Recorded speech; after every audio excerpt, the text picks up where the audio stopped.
सुदृढ़ हृदय और निरोगी जीवन के सत्र 4 में मैं आपका स्वागत करता हूं।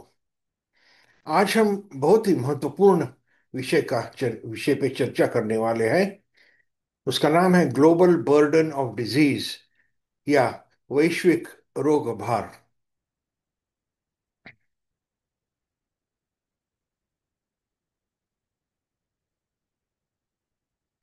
मैं डॉक्टर नीलकंठ करंदीकर, हृदय रोग तज्ञ, आपका सभी का फिर इस सत्र में स्वागत करता हूं। और ग्लोबल बर्डन ऑफ डिजीज क्या है, इसके बारे में आज देखेंगे। इस चित्र में आप देख रहे हैं कि मैनकाइंड यानी कि पूरे हम अपने लोगों पे हार्ट डिजीज का कितना बड़ा वजन, ये बर्डन आ गया है। वर्ल्ड बैंक जो है वो खाली आर्थिक व्यवहार ही नहीं करती। वर्ल्ड बैंक ने विश्व बैंक ने 1993 में Harvard school of public health और जागतिक आरोग्य संगठन के साथ मिलकर एक बहुत महत्वपूर्ण परियोजना शुरू की, जिसका नाम है ग्लोबल बर्डन ऑफ डिजीज, वैश्विक रोग बोझ अध्ययन। ये एक बड़ा और विस्तृत प्रयास है जो दुनिया भर में स्वास्थ्य की स्थिति का आकलन करता है। यह अध्ययन विभिन्न बीमारियों और जोखिम कारकों यानी रिस्क फैक्टर्स के प्रभाव को समझता है, उनके उनके बारे में जानकारी लेता है, जिससे यह तय करने में मदद हो मिलती है कि किन क्षेत्रों पर अधिक ध्यान देने की आवश्यकता है। इस अभ्यास में एक बहुत ही महत्वपूर्ण नया नई संकल्पना लाई गई है। उसको कहते हैं डिसेबिलिटी एडजस्टेड लाइफ ईयर्स, और डाली, अकाली मृत्यु और अपंगत्व का अध्ययन। इसमें अकाली मृत्यु की वजह से हमारे जीवन काल में कितने वर्ष कम होते हैं ये तो देखते ही हैं, मगर इसके अलावा अपंगत्व की वजह से कितने वर्ष नाकाम हो गए हैं, होते हैं और हुए हैं, इसका भी अध्ययन करते हैं। एक डाली यानी निरोगी जीवन का 1 वर्ष कम होना।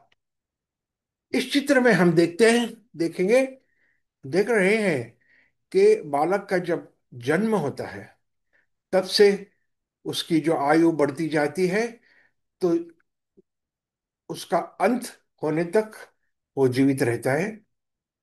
भारत में पुरुषों का वय, जो उम्र है, वो 70 साल करीबन रहती है, और फीमेल यानी महिलाओं की वय उम्र 73 ईयर्स रहती है, 73 साल। अभी अगर ये बालक बढ़ के जो आदमी हम उसको अभी कहेंगे, उसका अकाली मृत्यु हो गया at the age of 50 years, 50 साल में, जब उसकी उम्र 50 थी।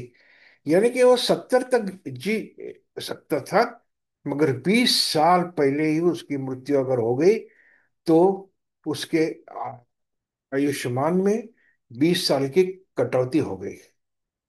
अभी ये समझो कि इसी आदमी को जब वो 40 साल का था, उसको कुछ अपंगत्व आ गया, सीरियस बीमारी हो गई, जैसे कि अर्धांगवायु का झटका या बहुत बड़ा हार्ट अटैक, जिसकी वजह से वो अच्छा काम नहीं कर सकता है। ऐसी अगर बीमारी उसको आ गई तो ये 10 साल उसके आयु के इस बीमारी की वजह से नाकाम हो गए। ऐसा समझना उचित होगा। यानी कि हेल्दी लाइफ, निरोगी जीवन जो 70 साल तक वो जी सकता था, उसमें कई 20 साल अकाली मृत्यु से कम हो गए और 10 साल अपंगत्व में चले गए। डाली यानी अकाली मृत्यु की वजह से जीवन के खोए हुए वर्ष अधिक, अपंगत्व, बीमारियों या चोट के साथ बिताए हुए वर्ष, इनको डाली कहते हैं। ये बहुत ही बड़ा और नया एक, समझिए, संकल्प है, एक नई टर्मिनोलॉजी है। अभी देखते हैं दुनिया में मृत्यु के प्रमुख कारण कौन से हैं। नीचे दिए गए बीमारियों के कारण मृत्यु की एक उन संख्या हम देख सकते हैं। इस्कीमिक हृदय रोग, ये नंबर 1 पे है, 6.8%। 2000 साल में 8.9%, 2019 में। बाद में स्ट्रोक और अन्य बीमारियां वो इधर दिखाई गई है। ये रहा मृत्यु का दर। अभी देखते हैं डाली का दर, यानी मृत्यु से गंवाए हुए वर्ष और अपंगत्व के वजह से जो गंवाए गए वर्ष है, वो अधिक, दोनों को साथ मिलकर अगर देखें तो उसको डाली कहते हैं। इसमें भी हृदय रोग का नंबर 1 है, 15.52%। और बाकी सब कैंसर, न्यूनेटल डिसऑर्डर, बाकी सब उसके नीचे है। ये हृदय रोग का इतना बड़ा महत्व है।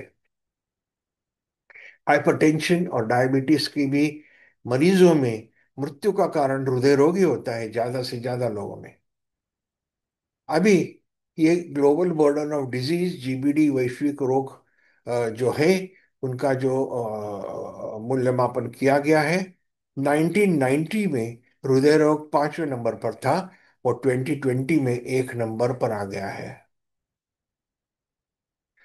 और दुनिया की मृत्यु के कारण हमने देखे ही हैं पहले कि इस्कीमिक हृदय रोग नंबर 1 पे है। 2021 साल में कोविड का बीमारी बहुत बढ़ गया था, और ये नंबर 2 पे आ गया। स्ट्रोक से ऊपर आ गया, मगर इस्कीमिक हृदय रोग से नीचे ही रहा। यानी कि कोविड के बीमारी से होने वाले मृत्यु 2021 में इस्कीमिक हृदय रोग से कम ही थे। यहां देखते हैं लीडिंग कॉजेज ऑफ डेथ, मुख्य मौत के प्रमुख कारण। 1990 में हृदय रोग, 1900 अब 2019 में हृदय रोग, 2021 में भी हृदय रोग।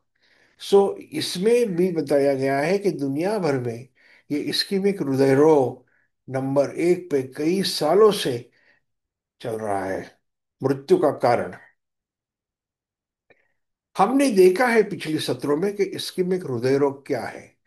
हृदय के कुछ हिस्सों में कोरोनरी रक्तवाहिनी में रुकावटें होने के कारण रक्त पुरवठा कम हो जाता है। उसका परिणाम हृदय के कुछ हिस्सों में रक्त और प्राणवायु का पुरवठा कम होता है।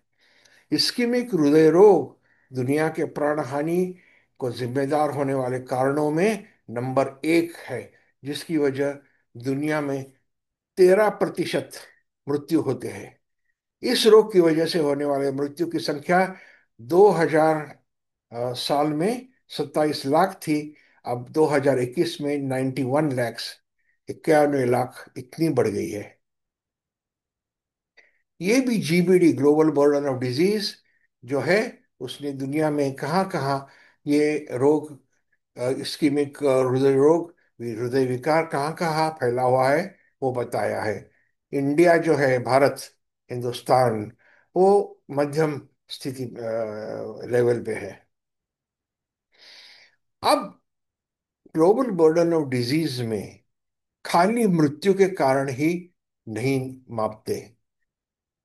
जोखिम के जो कारण है, कि जिन कारणों की वजह से मृत्यु संभवता, हृदय विकार संभवता है, वो कारण 2 प्रकार के होते हैं। हमने देखा है इसके पहले भी।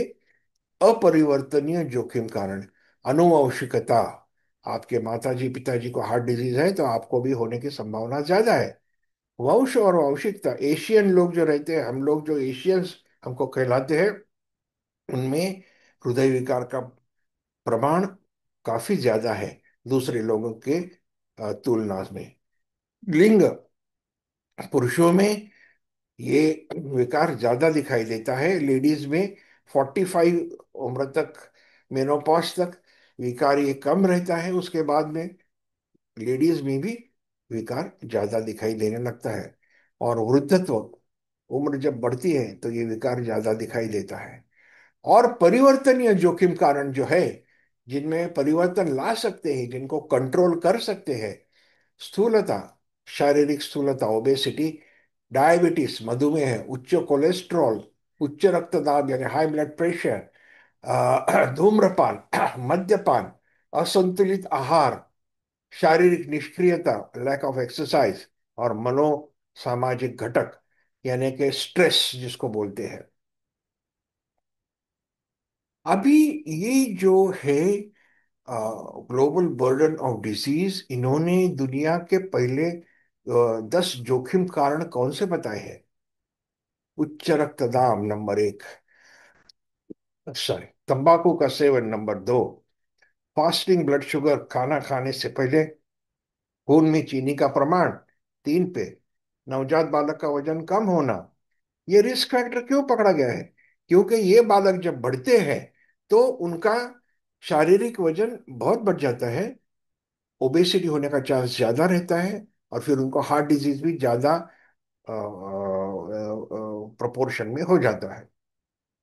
शारीरिक स्थूलता, हवा प्रदूषण, पोल्यूशन, कोलेस्ट्रॉल, मद्यपान, अति मद्यपान, घर के हवा का प्रदूषण, छोटी गर्भधारणाएं अलग है, उसके बारे में कभी बाद में बात करेंगे।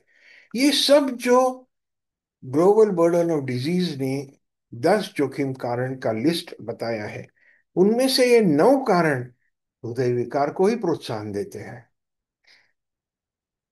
और इस लिस्ट के को देखते हुए हमें पता चलता है कि कौन से विघ्न कारण महत्वपूर्ण है और किसको कंट्रोल करना, मर्यादित रखना, ये हमारा कर्तव्य है। ये लास्ट स्लाइड है मेरी, और ये बहुत ही महत्वपूर्ण स्लाइड है। हमने देखा है कि अपरिवर्तनीय जोखिम कारण और परिवर्तनीय जोखिम कारण कौन से हैं।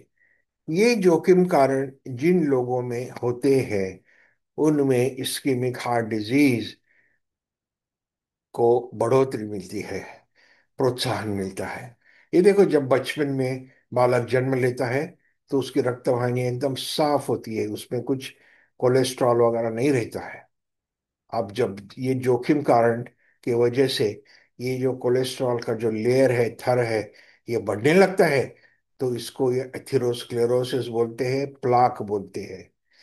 और इसका प्रोग्रेशन यानी हृदय विकार के टप्पे क्या क्या है, विविध विघ्न कारण ये जो सब है, उनकी वजह से एथेरोस्क्लेरोसिस होता है, चर्बी के थर रक्तवाहिनी में आ जाना।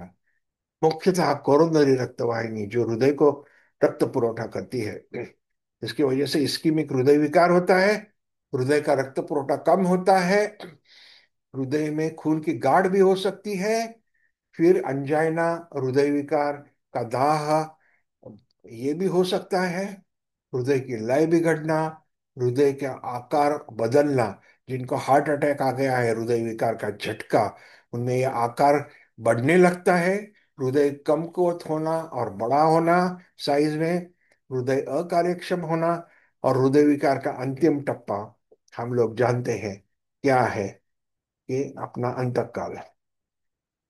तो सबसे महत्वपूर्ण सवाल ये उठता है कि ऐसा तो नहीं ना, आपको हृदय विकार है मगर उसका निदान नहीं हुआ? ऐसा तो नहीं ना, क्योंकि हृदय विकार के हर मरीज में लक्षण नहीं दिखाई देते। इसलिए डॉक्टर के पास जाना, चेकअप करवा लेना, ये बहुत ही महत्वपूर्ण है।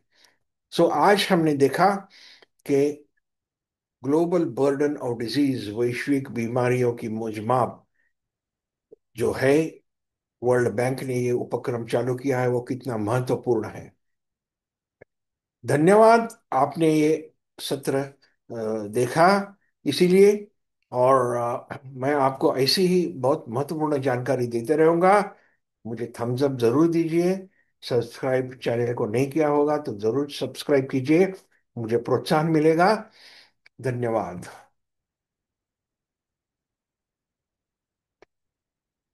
वापस सबको मैं धन्यवाद देता हूं, और अगले सत्र में जरूर मिलेंगे।